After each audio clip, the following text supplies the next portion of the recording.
The world of 1914, a time of modern technology, culture, and fashion. Truly the height of civilization. Let's have a war.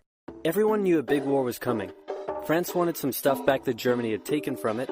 Germany wanted to take more of everyone's stuff, and they were building a big sexy navy that was making the British uncomfortable. These two empires thought they were really cool, but lots of different people who lived there didn't think it was so cool. And some of them had even been declaring independence with help from Russia. Everyone was talking about each other behind each other's backs, throwing the fact that military technology had come a long way since the last major war, and suddenly everyone was pretty eager to beat each other up. In this area of Austria-Hungary live some Serbs and Bosnians who hated living in Austria-Hungary. So the Austro-Hungarian Archduke Franz Ferdinand goes there for a nice drive in an open-top car with his car's route published in advance. And that went just about as well as you'd expect. Some assassins were waiting for him along the way and threw bombs at his car, but they missed and blew up some officers behind him instead. So the Archduke goes into hiding, leaves Sarajevo, and the whole war never happened. Except no, the Archduke doesn't leave, but instead goes back out in the open-top car to visit the injured officers in hospital. The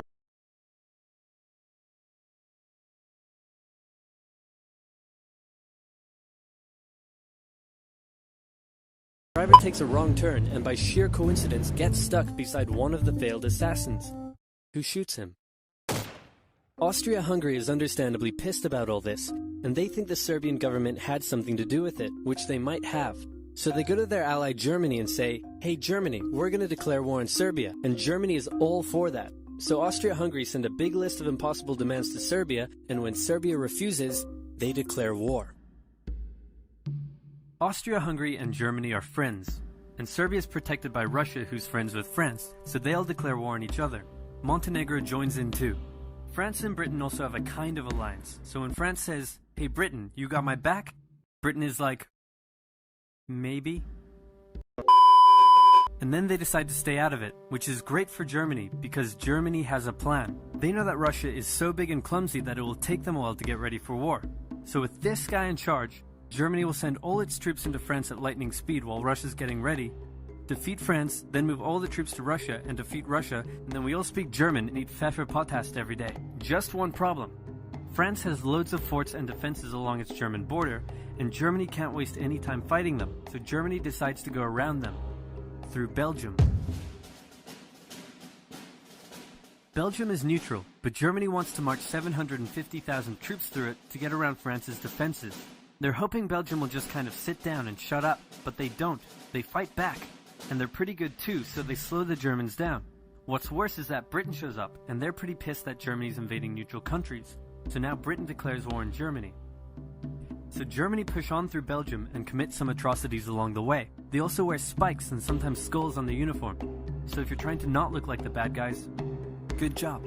The Allies have a propaganda extravaganza, and this starts having an influence around the world, notably in America. The US President Woodrow Wilson sees himself as a bit of a Jesus figure, and spends most of the war trying to get everyone to just hug it out. But there's also a large population of ethnic Germans living in the United States, and when the war first broke out, they were like, "Yay, Germany!" But now that they're committing atrocities in Belgium, they're less enthusiastic. Let's play Spot the French Soldier. Did you see him? Easy, right? He's wearing a bright blue uniform with red trousers. And do you know who else spotted him easily too? The Germans. So when the French were slowly marching in columns through the countryside, the Germans easily tore them to shreds with their giant guns.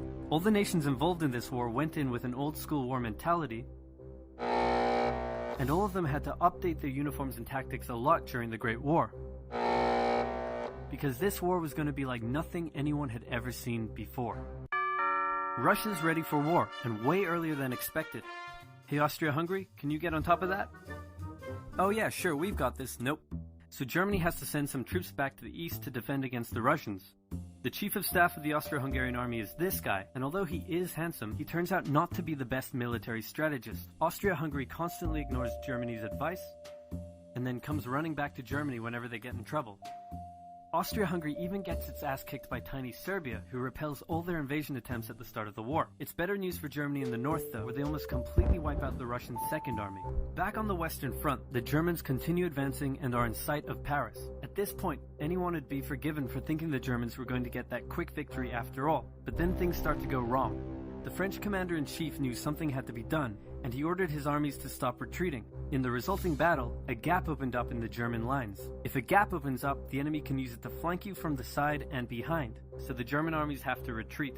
The Allies launch a counterattack, so the Germans dig into defensive positions. The Allies do the same. Then both sides move north, trying to outflank each other along the way. When they reach the sea, they're in a stalemate with trench systems running the whole way from the coast to Switzerland, the beginning of trench warfare on the Western Front. Here's how trench warfare works. Two opposing lines of trenches with no man's land in between. One side would pummel the other with hundreds of thousands of artillery shells, sometimes for days at a time. This had a huge psychological effect on the soldiers, leaving many shell-shocked. Then, the attacking troops would leave their trenches and rush across no man's land, a muddy wet mass of shell craters and barbed wire. The defending trench would unleash machine gun fire on the attackers, inflicting thousands of casualties. The attackers would send wave after wave until either they gave up or the opposing trench was finally overrun. There would be months of fighting and the deaths of thousands in order to gain a few meters or kilometers of land. Living in the trenches was hard work too. Corpses, mud that could swallow you whole, pools of poisonous water, rats, disease, the smell. It's insane that millions of soldiers put up with these conditions and commanders ordered them to do so for years.